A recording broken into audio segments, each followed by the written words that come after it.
Salam sejahtera, terima kasih karena bersama dengan saya di Nazilin Unity Channel. Dalam video paparan kali ini, kita paparkan 3 isu dalam satu video. Video pertama ataupun isu pertama ialah tentang tindakan segera. Parti yang dianggap parti yang tidak disukai ramai, yaitu DAP. DAP dianggap parti yang entah macam-macam lah orang cakap. Katanya parti seperti ini, seperti itu, dan seperti itu. Tapi rupa-rupanya, dalam diam, tanpa bising-bising, DAP telah pun melancarkan tabung ataupun kutipan derma untuk bantuan kemanusiaan kepada mangsa kebakaran letupan gas. Dalam diam, DAP melancarkan tabung bantuan kemanusiaan mangsa kebakaran letupan gas. Yang menariknya, lebay buka tabung untuk bayar saman fitnah, kata netizen di laman Facebook. Saudara-saudara sekalian, dalam ramai orang mengecam parti DAP, mereka bertindak tanpa air liur. Mereka bertindak segera, tanpa ada diarah, tanpa ada bising-bising media sosial. Mereka sudah melancarkan tabung. Dan dijangka dalam masa 2-3 hari ini, mereka mampu mengumpul berjuta ringgit kerana kemampuan keuangan dan juga kerana hati mereka yang sanggup menolong orang. Jadi, di mana parti-parti yang lain? Perikatan Nasional tak pernah kita dengar lagi.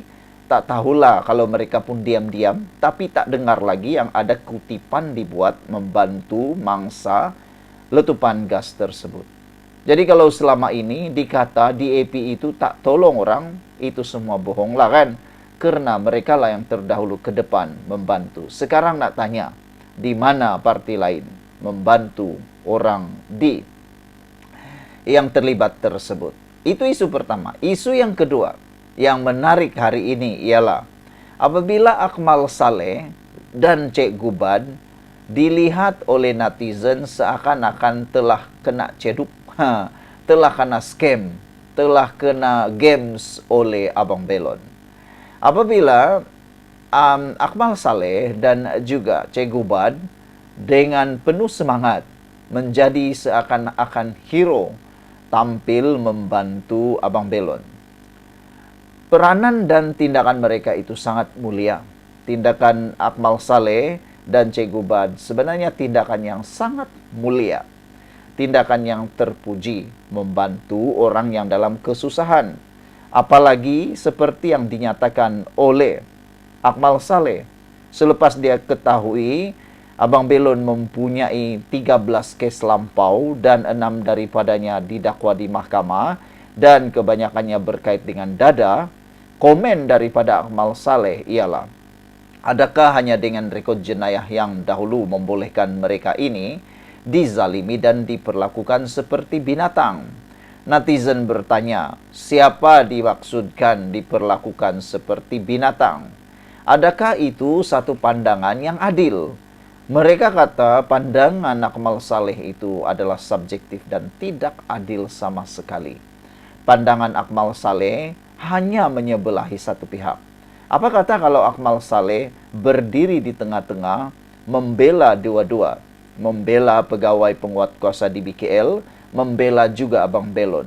Barulah adil, kata mereka. Ini belum ada keputusan daripada doktor yang merawat Abang Belon, sudah diwar-warkan kononnya Abang Belon patah tulang lah, patah tulang belakang lah, patah tulang rusuk lah, macam-macam lah. Jadi itu telah menjadikan isu ini menjadi berapi-api. Tapi rupa-rupanya di sebalik kes itu banyak lagi perkara yang Akmal Saleh tak pernah tahu. Antaranya, bagaimana pula dengan para penjajah berlesen? Akmal Saleh tak nak tolongkah mereka?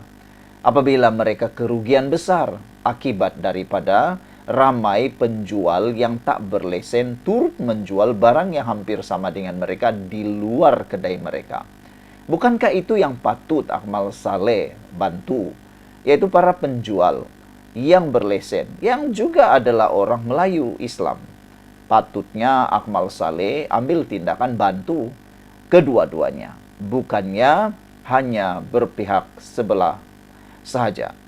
Jadi saudara, isu yang ketiga ini ialah apabila seakan-akan Akmal Saleh kena scam oleh Abang Belon pula. Kena games oleh Abang Belon pula. Sehingga netizen kata Akmal Saleh harus berpijak pada dunia yang nyata dan tidak boleh menunggang isu itu semata-mata.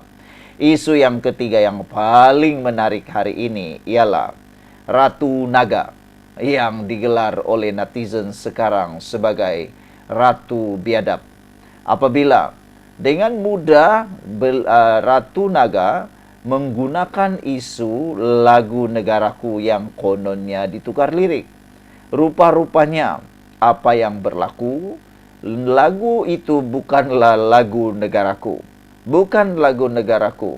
Itulah, ramai orang kata Ratu Naga harus guna lebih banyak pemikiran atau otak sebelum menyatakan sesuatu, kata mereka.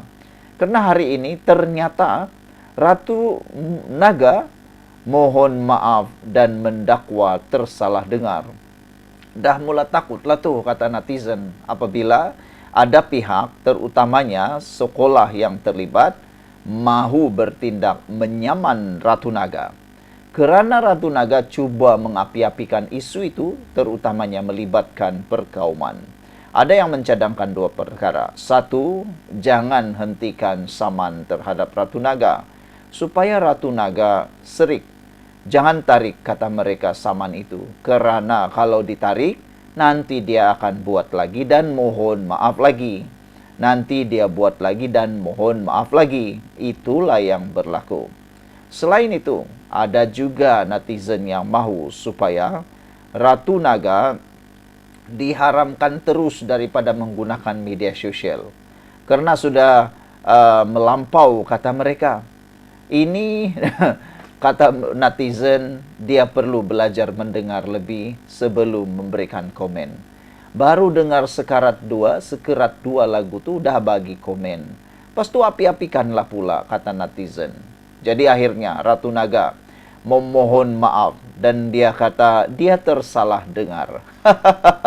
Netizen ramai yang tak percaya. Mereka kata tolong teruskan saman. Mereka tak percayalah apa yang Ratu Naga kata tersalah dengar. Bagaimana boleh tersalah dengar? Mustahil kamu buat suatu komen, suatu ulasan tanpa mendengar 2-3 kali ulasan atau lagu tersebut. Jadi kata mereka, KPM terus saja saman Ratu Naga biawak nih, kata mereka. Tak henti-henti dengan fitnah. Bila dah kantoi barulah nak minta maaf, fitnah dah tersebar, kata mereka. Saudara-saudara sekalian, Ratu Naga mana boleh tersalah dengar. Itulah hati busuk, kata Marzuki. Fitnah minta maaf. Spesies seperti ini tidak berguna di Malaysia, kata seorang netizen. Saman dan sumbat beliau dalam lokap, kata Fauzi lagi. Saudara-saudara sekalian, kata Suti, inilah Ratu Naga.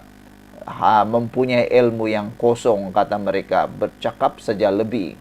Dia tak ada otak agaknya, kata Johan. Kalau orang yang berotak, taklah buat perkara-perkara bodoh yang memalukan seperti ini, katanya lagi. Lan Malik kata, saman jelah Ratu Naga tu. Kuat sangat buat fitnah. Barulah tahu akal tu simpan mana.